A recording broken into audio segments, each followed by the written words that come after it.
Hello and welcome. My name is Maya, and this Feru is the speaking momentum. If you are here right now, if you press play on this video today, I want you to know something. You did not come here by accident. Something brought you here, something inside of you. Maybe it was frustration, that feeling of knowing English in your mind, but not being able to speak it with your mouth. Maybe it was hope. That quiet belief that one day you will be able to speak freely, confidently, without fear. Or maybe you are simply tired of studying and studying and studying, and still feeling stuck, still feeling like something is missing, still feeling like no matter how much you know, you freeze the moment someone asks you a question in English. I know that feeling. I know it deeply. And I want you to know you are not alone.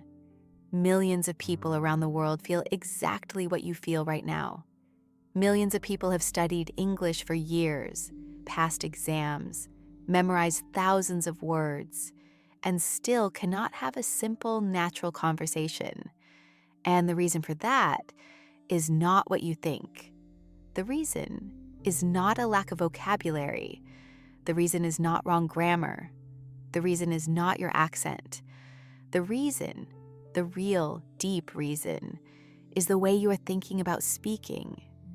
You are treating speaking like a test, and that one mindset, that one deeply rooted belief, is the thing that is holding you back from the English speaker you were born to become.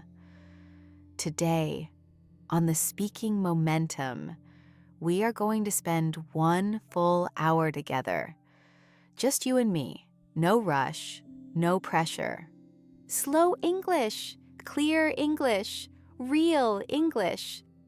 We are going to walk through 10 powerful chapters. Each chapter will open a door inside your mind. Each chapter will shift something in the way you see yourself as an English speaker. And by the time we reach the end of this session, you will not just feel more confident. You will understand yourself in a completely new way. You will walk away from the screen as a different person. That is a promise. Not because this is magic, but because understanding changes everything. And today, we are going to understand a lot. So please, find a comfortable place to sit. Take one slow, deep breath. Feel your body relax, and let us begin. Chapter 1. Speaking is not a performance, it is a connection.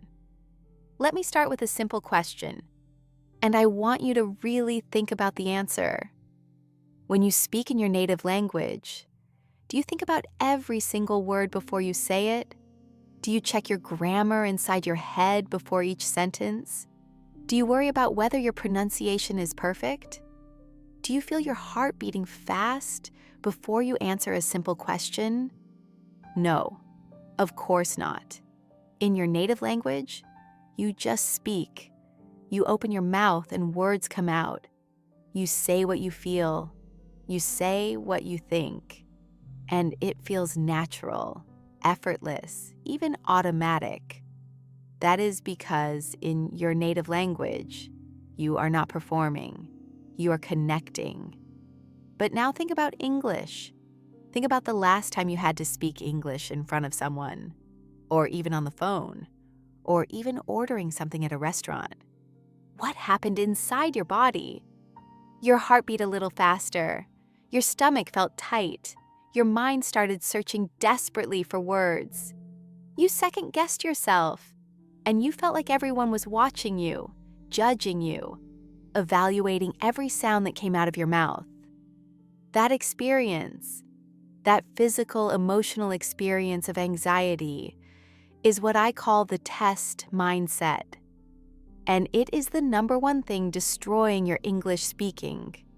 You see, somewhere along the way, during school, during lessons, during exams, your brain learned to associate English speaking with being tested. It learned, when I speak English, someone is judging me. And every time you try to speak now, even in casual situations, Your brain plays that old memory, and your body responds as if it is taking an exam. But here is the truth. Speaking is not an exam. Speaking is not a competition. Speaking is not a performance where someone gives you a score. Speaking is simply one human trying to reach another human. That is it. Nothing more. Nothing less. Think about what happens when a small child learns to walk. Does that child read books about walking first? Does that child practice in silence for months before taking the first step? Does that child worry about the perfect walking technique? No. The child simply reaches for a table, reaches for a parent's hand, and falls, and gets up, and reaches again.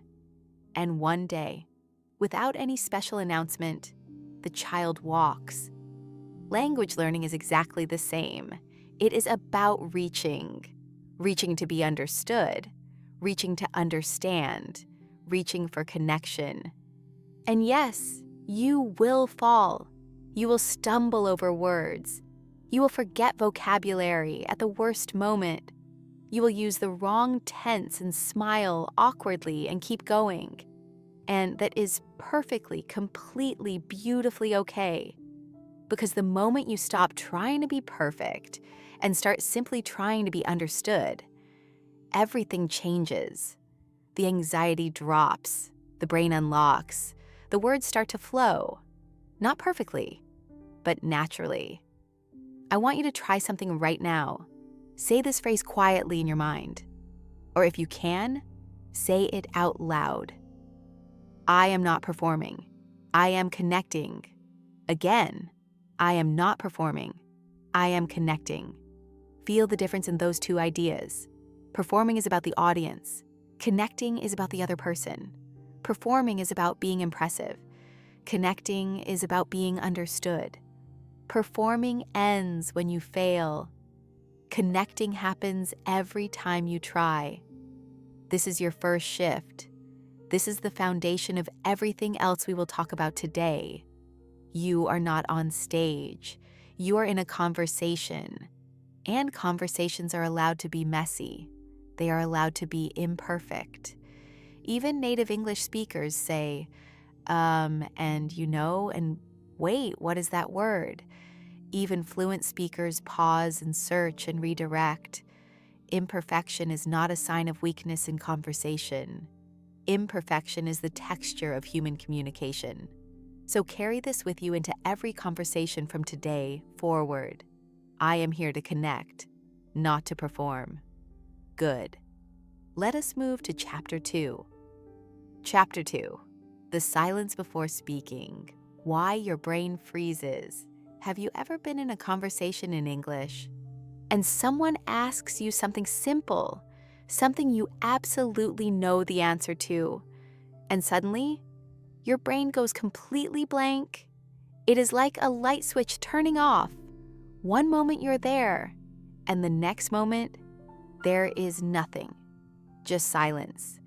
And you are standing there, smiling awkwardly, trying to remember words that you know. Why does this happen? Why does the brain freeze when you need it most? Most people believe it is because they do not know enough English.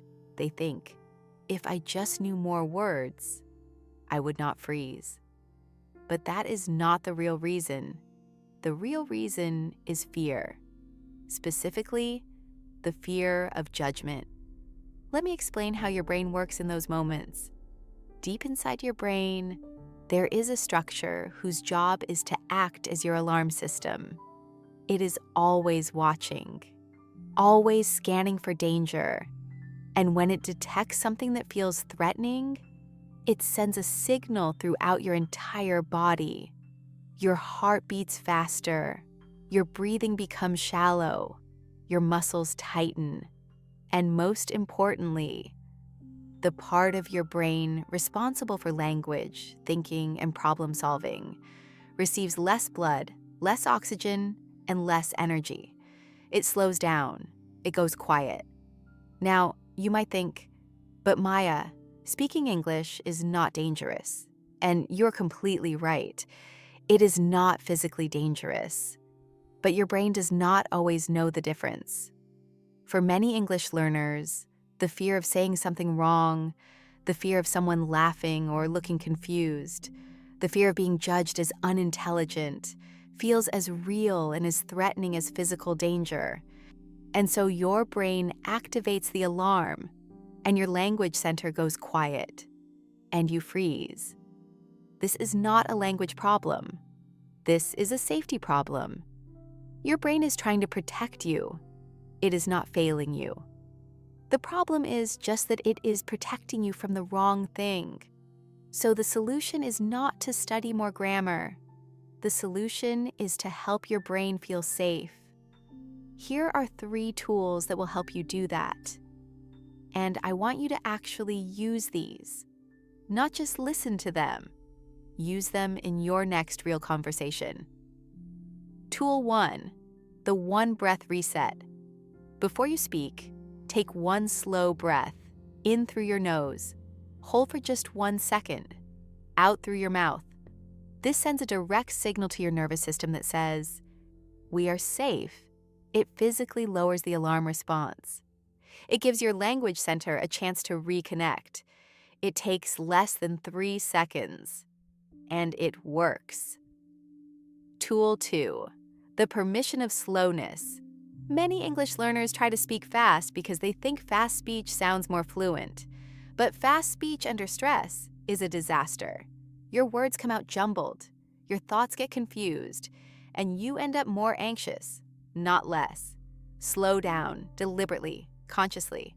Slow down. Tell yourself, I am allowed to speak slowly. Slow is clear. Slow is thoughtful. Slow is confident. Watch any great leader, any great teacher, any great communicator. They speak slowly, measured, with intention. Speed is not fluency. Clarity is fluency. Tool 3, bridge phrases. A bridge phrase is a short sentence that keeps the conversation alive, while your brain searches for the right words behind the scenes. And it sounds completely natural.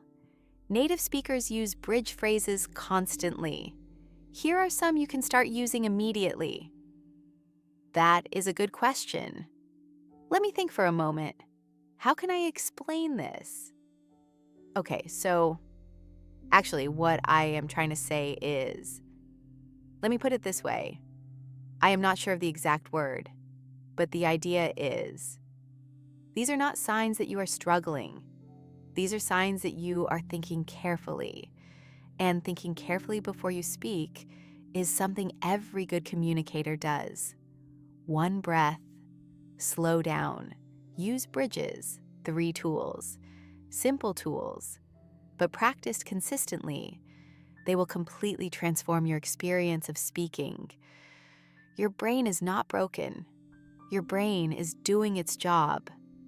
It just needs a little reassurance. And you are the one who can give it that. On to Chapter 3. Chapter 3. Why studying more is actually making your speaking worse. I know what you are thinking. Maya, that cannot be right. Studying is what helps me improve.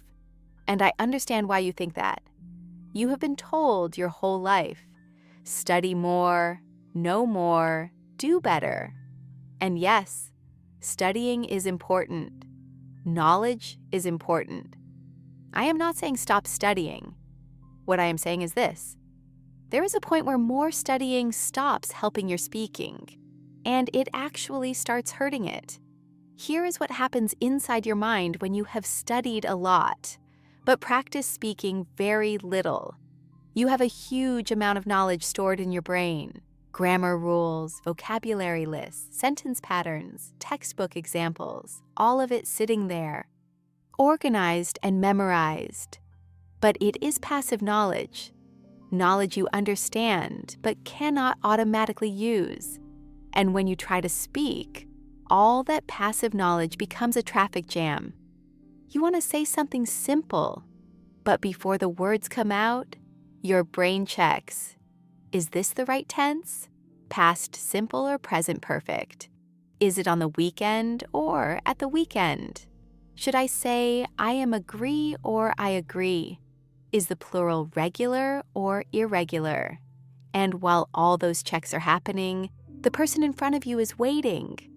The silence stretches, the anxiety rises, and the conversation moves forward without you. This is what language teachers call over-monitoring. You are monitoring your own speech so intensely that the monitoring itself gets in the way of the speaking. Think about learning to ride a bicycle. When you're learning, you think about every single thing. Balance, pedaling, direction, speed, brakes. Every movement is conscious, deliberate, effortful, and it is exhausting, and you wobble, and sometimes you fall. But then, slowly, after enough practice, you stop thinking about the individual actions. They become automatic. Your body just knows what to do. And suddenly, you're riding your bicycle while thinking about something else entirely. You're no longer riding the bicycle. The bicycle is riding itself. That is what fluency feels like, and you cannot get there through more studying alone. You can only get there through more doing, more speaking, more practicing, more using the language in real situations. Every time you have a real conversation in English, even a messy one, even an uncomfortable one, you are doing something that no amount of grammar study can replicate. You are moving knowledge from the passive zone to the active zone, from knowing to using.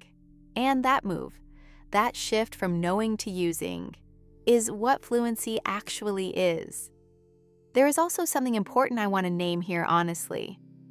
Many people use studying as a hiding place. It feels safe, you are learning, but you are not being tested. You are improving, but you are not risking embarrassment.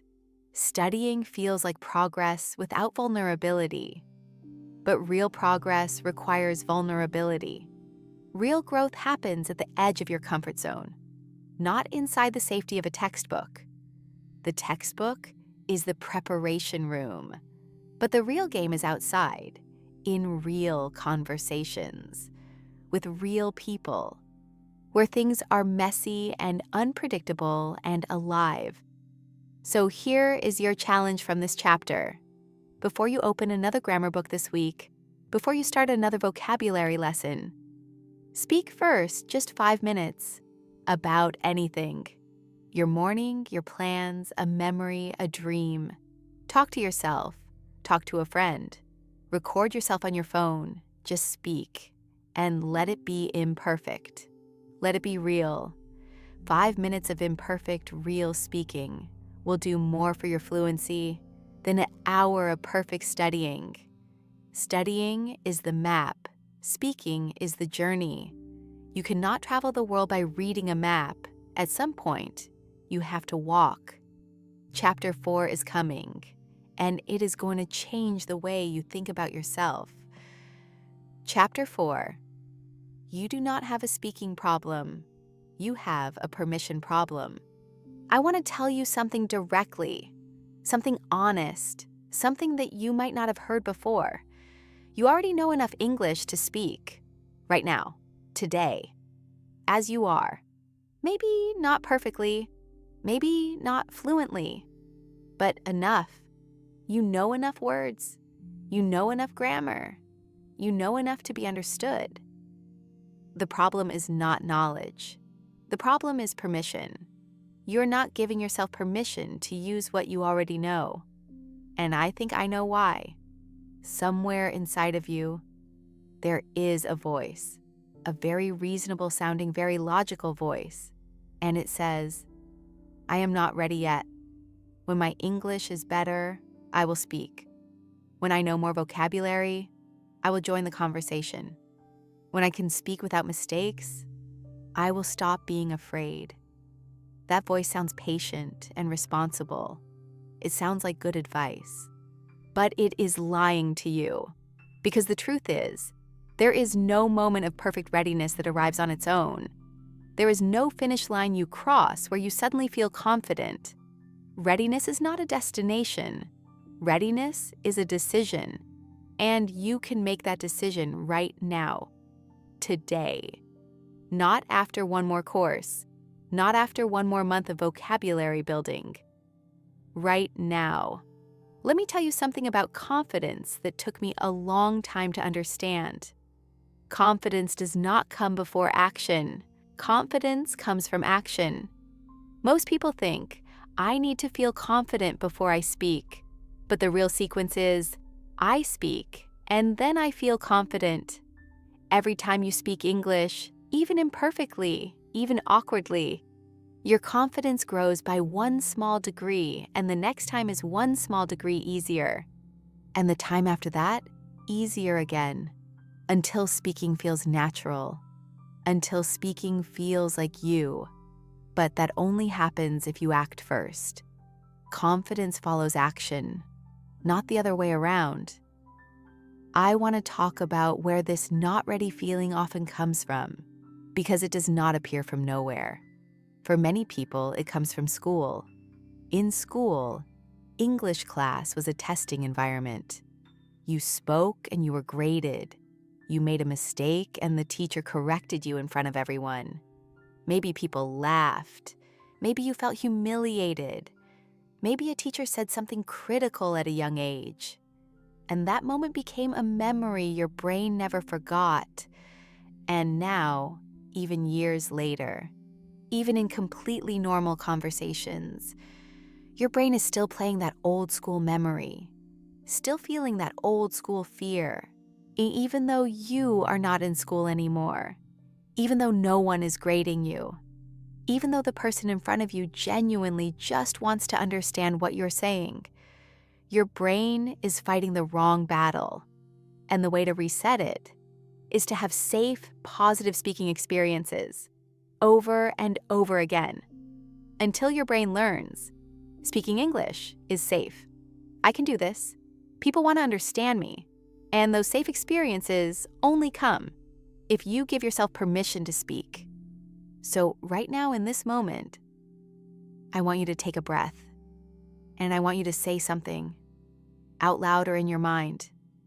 Say, I give myself permission to speak, even when I'm not perfect. I give myself permission to make mistakes. I give myself permission to be heard. That permission is yours. It always was. And no teacher, no exam, no grammar book can give it to you. Only you can give it to yourself. Chapter 5 is next, and it gets even deeper. Chapter 5, the mistake trap. How your fear of errors is creating more errors. I want to challenge something you believe very strongly, something that feels completely logical, something that almost every English learner believes. It is this: if I focus on avoiding mistakes, I will make fewer mistakes. That sounds right, does it not? Less mistakes equals better speaking. But here is the surprising, uncomfortable truth. The more you focus on avoiding mistakes while you speak, the more mistakes you make. This is the mistake trap.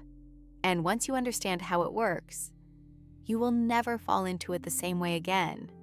Here is what happens when you focus intensely on not making mistakes. Your attention is split. Part of your attention is on what you are saying. Part of your attention is monitoring every word for errors. And that divided attention, that mental multitasking, actually causes more errors. Because your brain cannot do both things at full capacity at the same time. You start a sentence and lose track of where it is going. You forget the word you were about to use. You say something and immediately doubt whether it was correct. You stop mid-sentence to correct yourself, and the conversation becomes halting and unnatural. Not because you do not know English, but because you are fighting yourself while you speak. There is a famous psychological experiment that researchers have done many times. They told people to do one thing. Do not think about a white bear, just for a few minutes. Do not let the image of a white bear enter your mind. What happened? Everyone thought about a white bear almost constantly. The very act of trying not to think about something makes it impossible to stop thinking about it. Your brain works the same way with language. When you say to yourself, "Do not make a mistake," your brain hears the word mistake, and it focuses on mistakes. And that focus creates more of exactly what you are trying to avoid. So the solution is to shift your focus completely. Instead of focusing on what you want to avoid, focus on what you want to achieve. Instead of, "Do not make a mistake," say to yourself, "I want this person to understand my idea," instead of, "Do not use the wrong tense." And say to yourself, "I want to tell this story clearly," instead of, "Do not sound stupid." Say to yourself, "I want to make a genuine connection with this person." When your focus is on communication rather than error avoidance, your brain dedicates its full power to communication, and you make fewer mistakes. Not because you tried harder to avoid them, but because you stopped dividing your attention. You stopped fighting yourself, and you just talked. Now, this does not mean mistakes do not matter. They do matter. But there is a right time to think about mistakes. And that time is not during the conversation. That time is after the conversation. Let me give you something very practical called post-conversation reflection. After every English conversation you have, even a short one, take just 2 minutes and ask yourself 3 questions. Question 1, what did I say that worked well? Even if the conversation felt difficult, something worked. Find it, name it, be proud of it. Question 2, was there something I wanted to say but could not? What word or phrase did I need? Write it down, look it up, practice it before next time. Question 3, what is one specific thing I want to do differently next time? Just one, not 10. Just one clear, actionable thing. 3 questions, 2 minutes, after every conversation. That reflection practice will accelerate your growth faster than almost any other method, because you are learning from your own real, lived experience, not from textbook examples, from your actual conversations. And those lessons stick far deeper than anything studied from a book. And mistakes are not evidence that you are failing. Mistakes are evidence that you are trying. And trying is the only path to fluency. Every single mistake you make while speaking English is a stepping stone. Each one is bringing you closer to the speaker you want to become. So welcome them, not reluctantly, not with shame. Welcome them with curiosity. What is this mistake teaching me today? Chapter 6 will shift something important about how you see yourself relative to others.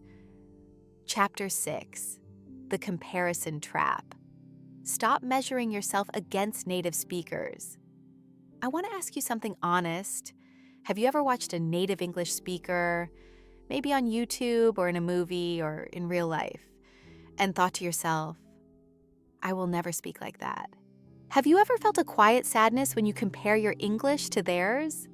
A feeling of defeat before you have even truly tried? If yes, I understand completely. It is a very human thing to compare.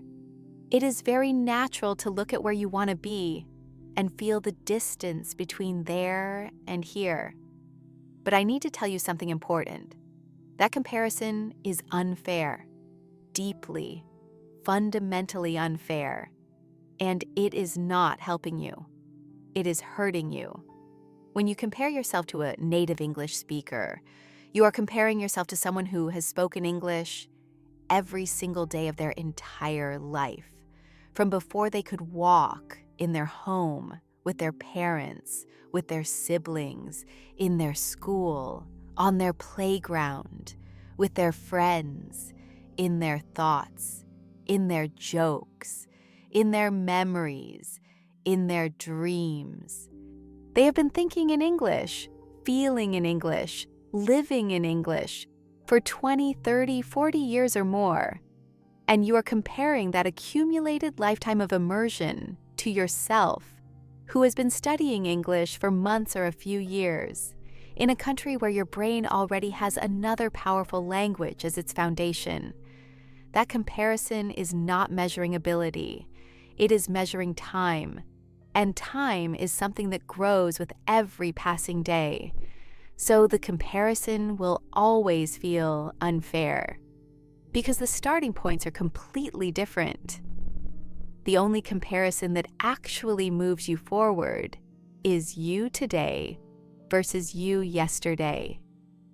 Can you say something today that you could not say last month? Can you understand something now that used to confuse you? Can you hold a conversation today that would have been impossible 6 months ago? That is progress.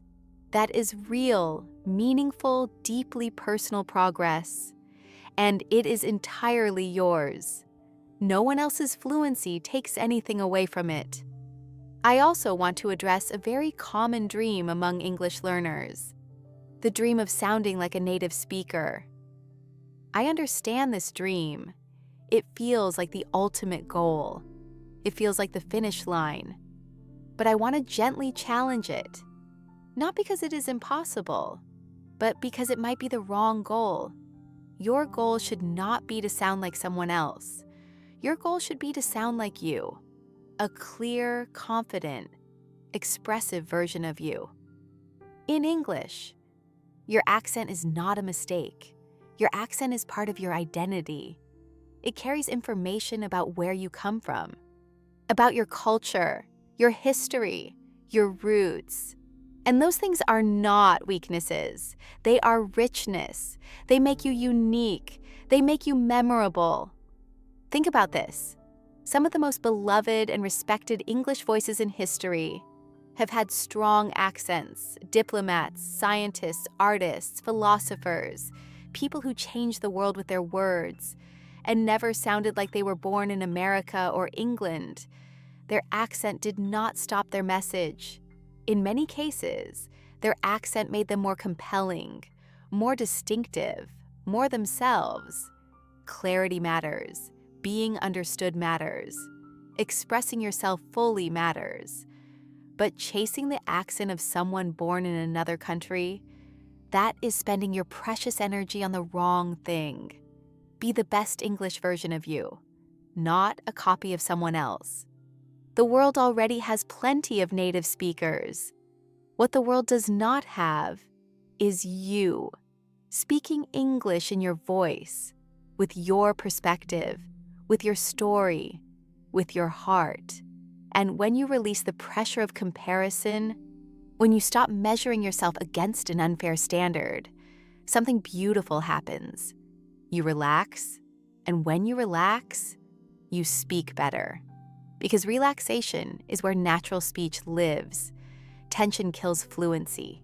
Ease creates it. You are enough. Your English is growing every single day. And the only race you're running is with yesterday's version of yourself. Chapter 7 is where we get very practical.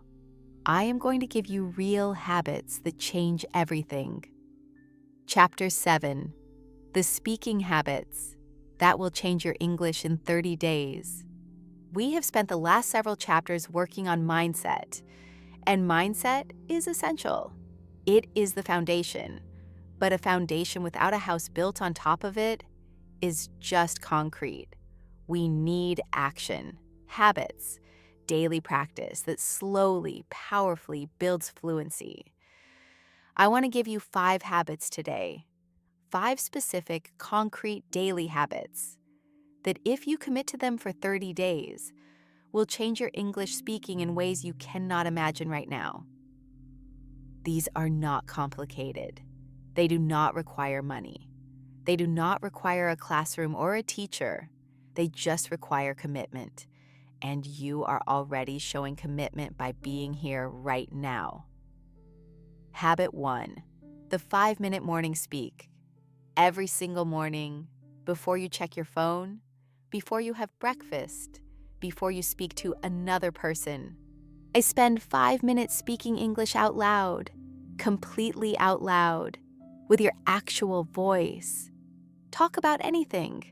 What you dreamed about, how you are feeling this morning, what you plan to do today, a thought that is on your mind, what you can see from your window. It truly does not matter what you say. What matters is that your mouth is moving in English, your voice is warm, your brain is switched into English mode.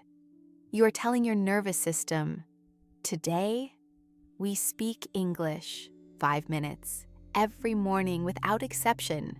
That is 35 minutes of active speaking practice every single week, done before your day has even truly started. No excuses, no obstacles, just you and your voice and 5 minutes of real spoken English. Habit 2, the shadow practice. Shadowing is one of the most powerful speaking techniques in existence. Professional language learners, translators, and interpreters have used it for decades, and it is available to you right now, completely free. Here is how it works. Find a short English audio or video. 1 to 3 minutes is ideal. A podcast clip, a short YouTube video, a TED Talk excerpt, anything you enjoy. Listen once without speaking. Just understand. Then play it again. This time, speak along with it. At the same time as the speaker, copy everything. Their speed, their rhythm, their pauses, their breath, their emotion, their energy. Shadow them like a mirror, like an echo following right behind. This practice trains your mouth muscles to produce English sounds naturally. It trains your ear to recognize natural English rhythm. It trains your brain to process spoken English at real, native speed. Do this for 5 to 10 minutes every day, and within weeks, your spoken English will start to sound noticeably more natural. Not because you forced it, but because your body learned it through repetition. Habit 3, the Think in English practice. This one is invisible. You could do it anywhere, at any time. No one around you will even know you are practicing. Throughout your day, as you walk, eat, commute, cook, wait, try to narrate your thoughts and actions in English, not translate from your native language. Actually think in English. I am walking to the kitchen. I want to make tea. It is cold this morning. I wonder what I should cook for dinner tonight. Something warm, I think. Simple sentences, short sentences, real thoughts, real moments. This habit is building what language researchers call inner speech in English. And inner speech is the direct predecessor of spoken speech. When you can think in English, speaking in English becomes far, far easier because there is no translation step anymore. The thought arrives in English and the words come out in English. That is fluency. That is the goal. And this quiet, private habit is one of the hidden paths to it. Habit 4, the weekly conversation challenge. Every week, challenge yourself to have at least one English conversation that you have never had before, in a new situation, with a new person, about a new topic. Maybe you join an online English conversation community this week. Maybe you leave a thoughtful comment in English on a video you watched. Maybe you write one post in an English language forum about something you care about. Maybe you call a service in English instead of avoiding it. Maybe you have a short video call with a language exchange partner. Maybe you walk into a store and ask a question in English. The goal is not to be impressive. The goal is to be adaptable. Each new situation teaches your English to flex, to respond when conditions change, to find words under pressure. And that flexibility is what separates a learner from a real speaker. Habit 5, the one-sentence daily upgrade. This one is deceptively simple. but the results are remarkable. Every day, take one sentence that you said or thought in English and make it better, more natural, more precise, more expressive, more like a fluent speaker. Maybe you said, "I am very tired." An upgrade. "I am absolutely exhausted today." Maybe you said, "The movie is good." Upgrade. "The movie was incredibly moving. I loved every moment of it." Maybe you said, "I go to the market yesterday." Upgrade. "I went to the market yesterday morning to buy vegetables." Maybe you said, "She is very nice." Upgrade. "She is one of the warmest, most genuine people I've ever met." One sentence, one upgrade. Every single day. 30 new improved sentences in a month, 365 in a year. And because you created them from your own life, your own experiences, they become permanently part of your natural English. Not memorized phrases from a book, but your own words, improved and truly owned. 5 habits: morning speak, shadowing, thinking in English, weekly challenge, daily upgrade. You do not have to start all 5 from tomorrow. Start with one, just one habit. Commit to it for 7 days before you add the next one. Small steps, consistent steps, every single day. That is how momentum builds. That is how everything changes. Chapter 8 is one of the most important chapters in this entire session. It is about what happens inside your head while you speak. Chapter 8, the inner voice problem. What you say to yourself while you are speaking. Most English courses teach you what to say to other people. They give you phrases, scripts, vocabulary, grammar structures.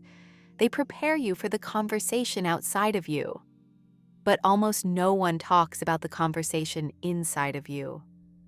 The conversation that is happening in your own mind every single time you open your mouth in English. I want you to think back to your last English conversation. Any conversation, big or small. And I want you to remember what your inner voice was saying, not what came out of your mouth, what was happening inside your head. For most English learners, it sounds something like this. That word was wrong. Why did I say that? They look confused. They do not understand me. I am taking too long. They are getting impatient. My accent sounds so strange right now. I should have practiced more before this conversation. Why can I not just say what I want to say? This is embarrassing. I want to stop talking. Does any of that sound familiar? That inner dialogue, that constant running commentary of self-criticism is consuming enormous amounts of your mental energy. The very energy you need to speak. The very energy you need to listen. The very energy you need to think and respond and connect. You are having 2 conversations at the same time. One with the other person, one with yourself. And the one with yourself is often much louder and much more exhausting. Here is something important to understand about that inner voice. It is not the truth.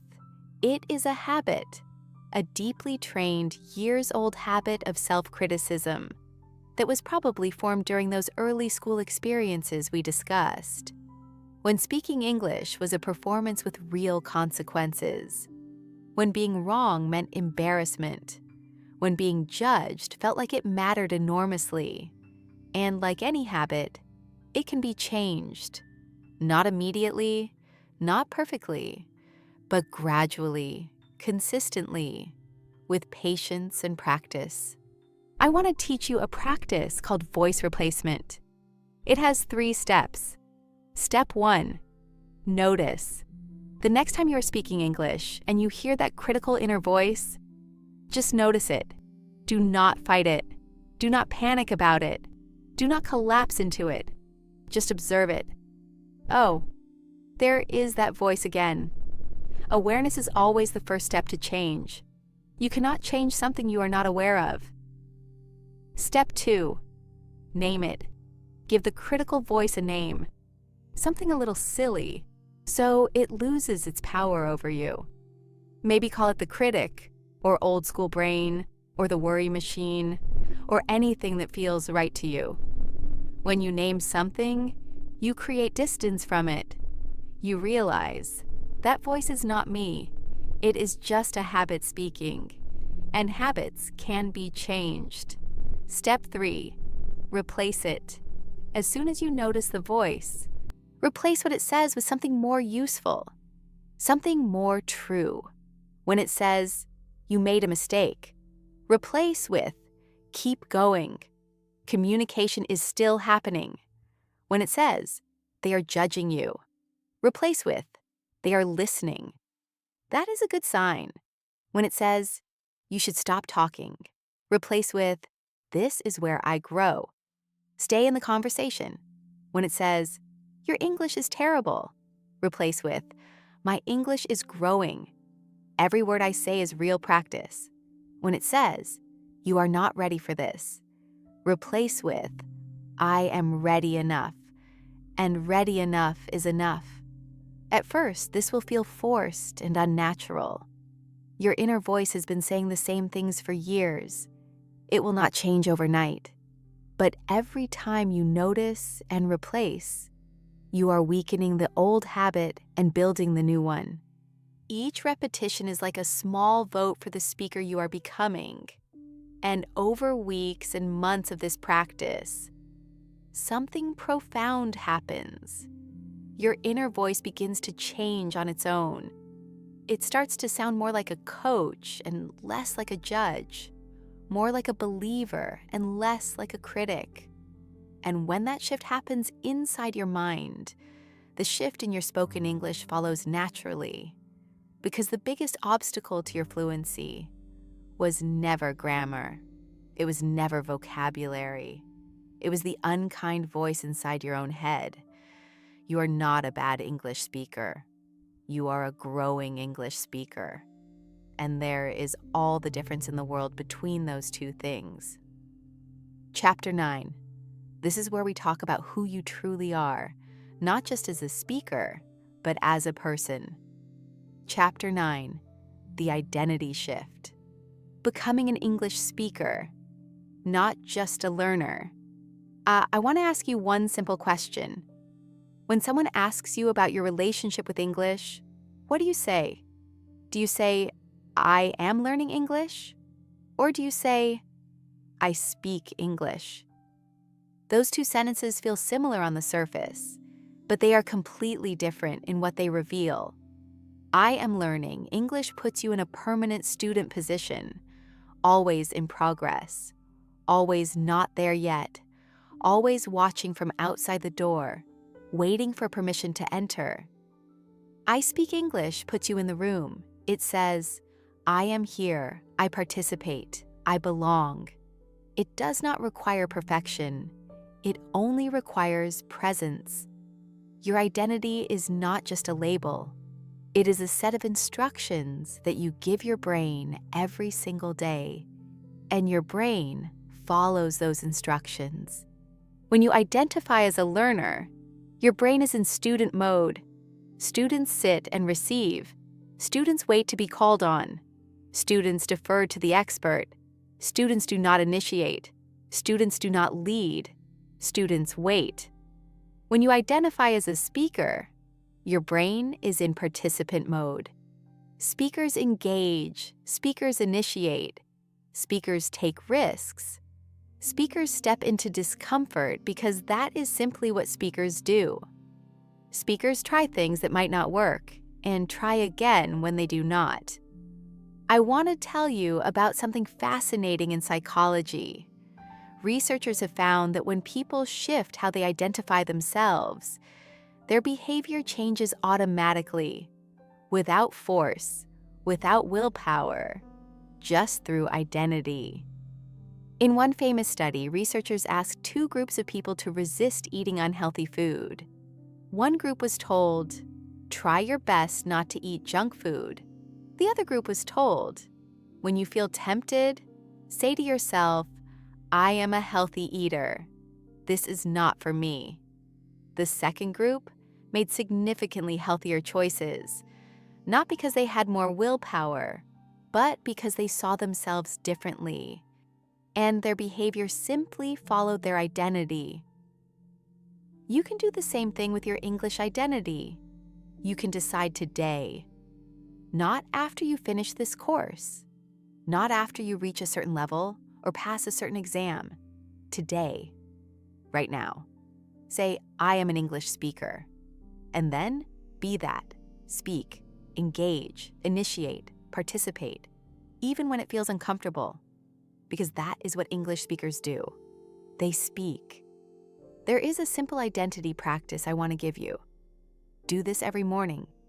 After your 5-minute morning speak, stand in front of a mirror, look at your own eyes, and say clearly and directly, I am an English speaker.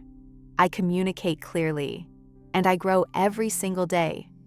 Say it like you mean it, not as a wish, not as a hope you are not sure about, as a fact, as a statement of who you are right now. I am an English speaker. I communicate clearly and I grow every single day. This is not pretending. This is programming. You are giving your brain new instructions, and your brain will adjust your behavior accordingly. Every day it becomes a little more true. Every day the identity becomes a little more real. I also want to say something tender here, something important and true. You do not become an English speaker by being perfect. You become an English speaker by speaking regularly, bravely, imperfectly, consistently. That is the only qualification that matters, and you already meet it. Every time you try, you qualify. Every time you open your mouth in English, you are an English speaker. So step into that identity. Stop visiting it. Live in it. Own it. It is yours. And now, the final chapter, the one that ties everything together. Chapter 10, The Speaking Momentum, How to Never Stop Growing Again. We have traveled a long way together in this session. 9 deep, honest, important conversations about who you are, what holds you back, and who you can become. And I hope, truly, genuinely hope, that something in you has shifted today. Maybe you feel lighter. Maybe something that was tight inside you has loosened a little. Maybe you see your English journey in a completely new light. But before you close this session, before you return to your day, I want to give you one final essential truth, the truth that the name of this entire channel was built upon. Momentum is everything. In physics, momentum is what happens when an object is already in motion. An object at rest tends to stay at rest, but an object in motion tends to stay in motion. The hardest part of any movement is always the very first push, the very first force that gets things moving. After that, movement becomes easier, and the longer things move, the easier it is to keep them moving. English speaking works exactly the same way. The hardest conversation is always the first one. The hardest sentence is always the first one. The hardest moment is always the moment just before you start. But once you push through that first moment, once you find your voice and use it, momentum builds. The second sentence comes easier than the first. The second conversation is less frightening than the first. The second week of practice is more comfortable than the first. And then something extraordinary happens. At a certain point, you stop trying to speak English. You just speak English. The effort disappears. The monitoring disappears. The fear dissolves into the background. And you are just talking, naturally, freely, yourself. That is what momentum looks like in language. And it is absolutely real. And it is absolutely possible for you. But it requires one thing above all others. You must never let the silence return. You must never let fear win long enough to stop you completely. One missed day is okay. One missed week is a warning. 2 missed weeks is a step backward. Keep moving. Always keep moving. I want to give you 5 principles of speaking momentum. These are the principles that keep growth alive, even on the hard days, even on the discouraging days, even on the days when you feel like everything is going backwards. Principle 1, speak every single day. Every day, even 5 minutes, even 3 minutes, even 1 sentence out loud to yourself in an empty room. Never let a full day pass in English silence. Every day you speak, you are reinforcing the habit. You're telling your nervous system, this is what we do now. This is safe. This is us. And every day of silence reverses that signal. So speak every day. No exceptions. Principle 2, celebrate your small wins, not just the big moments, not just when you have a perfect conversation. Celebrate every tiny step forward. Celebrate the day you understood a joke in English. Celebrate the day you expressed a complex thought and were understood. Celebrate the day you did not freeze. Celebrate the day you corrected yourself mid-sentence and kept going. Celebrate every small victory. Because what you celebrate, you repeat. Your brain releases a reward signal when you celebrate.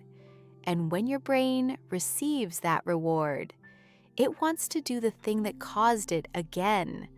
So celebrating your progress is not just feeling good. It is training your brain to keep going. Principle 3, build your English environment. You will not become fluent in English by studying 1 hour a day and living completely in your native language for the other 23. You need to bring English into your daily environment. Change the language on your phone to English. Watch English content without subtitles sometimes. Listen to English music, English podcasts, English audiobooks on your commute. Put English words on sticky notes around your home. Think in English whenever you remember to. Make English part of the air you breathe, not a separate activity that you do at a desk, a part of your life. Principle 4, find your community. Humans do not grow well in isolation. We grow in connection. Find people who are also on this English journey. Language exchange partners, online conversation groups, speaking clubs, communities where people encourage each other and laugh together at mistakes, where making a mistake is not humiliating. It is just part of the shared experience of growing. Find those people, because your environment shapes you, and the people who speak English with you, who support you, challenge you, celebrate you, and grow alongside you, are one of the most powerful accelerators you will ever find. Principle 5, return to your why on the hard days, on the days when motivation disappears and the habit feels like a burden, on the days when you want to stop. Return to your why. Why did you start learning English? Maybe it was for a career opportunity you have been dreaming about. Maybe it was to travel the world more freely. Maybe it was to study at a university abroad. Maybe it was to connect with people from different cultures and different lives.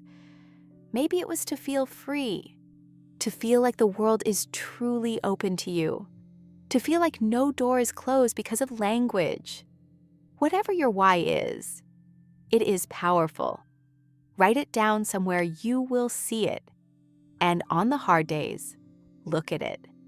And remember, you are not doing this for a grade. You are not doing this for an exam.